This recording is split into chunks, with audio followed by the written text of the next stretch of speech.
ಶ್ರೀ ಪರಂಜ್ಯೋತಿ ಕಲ್ಕಿಯವರ ಪವಾಡ. ಇದು ಬೆಂಗಳೂರಿನ ಕೆ.ಸಿ. ನೋಣಯ್ಯ ಕೊಲ್ಪೆ ಅನ್ನುವರಿಗೆ ಆದಂತಹ ಅನುಭವ. ಅವರು ಹೀಗೆ ಹೇಳುತ್ತಾರೆ: ನಮ್ಮ ಧರ್ಮದ ಎಲ್ಲ ಕಾರ್ಯಕ್ರಮಗಳು ಮತ್ತು ಕೋರ್ಸ್ಗಳಿಗೆ ಸತತವಾಗಿ ಭಾಗವಹಿಸುತ್ತಾ ಇರುವುದರಿಂದ ನನಗೆ ಯಾವುದೇ ಹಿಂದಿನ ಘಟನೆಗಳಿಂದಾಗುವ ಯಾವುದೇ ದುಃಖ ಮತ್ತು ಯಾವುದೇ ಕ್ಯಾರಿ ಓವರ್ ಇಲ್ಲ ಎನ್ನುವುದನ್ನು ನಾನು ಕಂಡುಕೊಂಡಿದ್ದೇನೆ. ಹೆಚ್ಚುವರಿಯಾಗಿ ಇತರರ ಮೇಲಿರುತ್ತಿದ್ದ ತೀರ್ಪುಗಳು ಮತ್ತು ಹೋಲಿಸುವಿಕೆಗಳು ಈಗಿಲ್ಲ. ಗೊಂದಲ ಮತ್ತು ಸಂಘರ್ಷಗಳು ಗಮನಾರ್ಹವಾಗಿ ಕಡಿಮೆಯಾಗಿದೆ. ಪಾಪ ಪ್ರಜ್ಞೆಯೂ ಸಹ ಸಾಕಷ್ಟು ಕಡಿಮೆಯಾಗಿದೆ. ನಾನು ಆಗಾಗ್ಗೆ ನೋವಿಗೊಳಗಾಗುತ್ತೇನೆ, ಆದರೆ ಅದು ಬಹಳ ಕಾಲ ಉಳಿಯುವುದಿಲ್ಲ.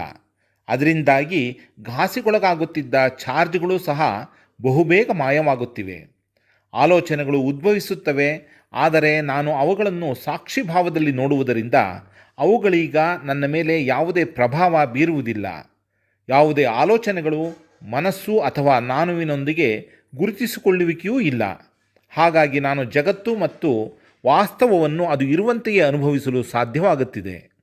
ದಣಿವಿಲ್ಲದೆ ಅಥವಾ ಬರಿದಾಗಿದೆ ಎಂದು ಭಾವಿಸದೆ ದಿನದ ಕೆಲಸವನ್ನು ಮಾಡಲು ನನಗೆ ಅಗತ್ಯವಿರುವ ಎಲ್ಲ ಶಕ್ತಿಯನ್ನು ನಾನು ಹೊಂದಿದ್ದೇನೆ. ಪರಮಾತ್ಮನ ಉಪಸ್ಥಿತಿಯನ್ನು ನನ್ನಲ್ಲಿ ಮತ್ತು ನನ್ನ ಸುತ್ತಲೂ ಅನುಭವಿಸುತ್ತೇನೆ. ಹೆಚ್ಚಿನ ಸಮಯ ನಾನು ಆಂತರಿಕ ನಿಶ್ಶಬ್ದತೆಯನ್ನು, ಆನಂದ ಮತ್ತು ಶಾಂತಿಯನ್ನು ಅನುಭವಿಸುತ್ತೇನೆ. ನನ್ನ ಮತ್ತು ಇತರ ಜನರ ಮೇಲಿನ ಪ್ರೀತಿಯು ಬಹಳಷ್ಟು ಹೆಚ್ಚಾಗಿದೆ. ಇತರ ಮನುಷ್ಯರು, ಪ್ರಾಣಿಗಳು ಮತ್ತು ಪ್ರಕೃತಿಯ ಬಗ್ಗೆ ಅನುಕಂಪವೂ ಹೆಚ್ಚಾಗಿದೆ. ಈ ಅದ್ಭುತವಾದ ಮುಕ್ತಿ ಸ್ಥಿತಿಗಳನ್ನು ನನಗೆ ದಯಪಾಲಿಸಿದ ಶ್ರೀ ಪರಂಜ್ಯೋತಿ ಕಲ್ಕಿಯವರಿಗೆ ನಾನು ತುಂಬ ಕೃತಜ್ಞನಾಗಿದ್ದೇನೆ. ಅವರ ದೈವಿಕ ಪಾದಕಮಲಗಳಲ್ಲಿ ಎಂದೆಂದೂ ಇರಲು ಬಯಸುತ್ತೇನೆ.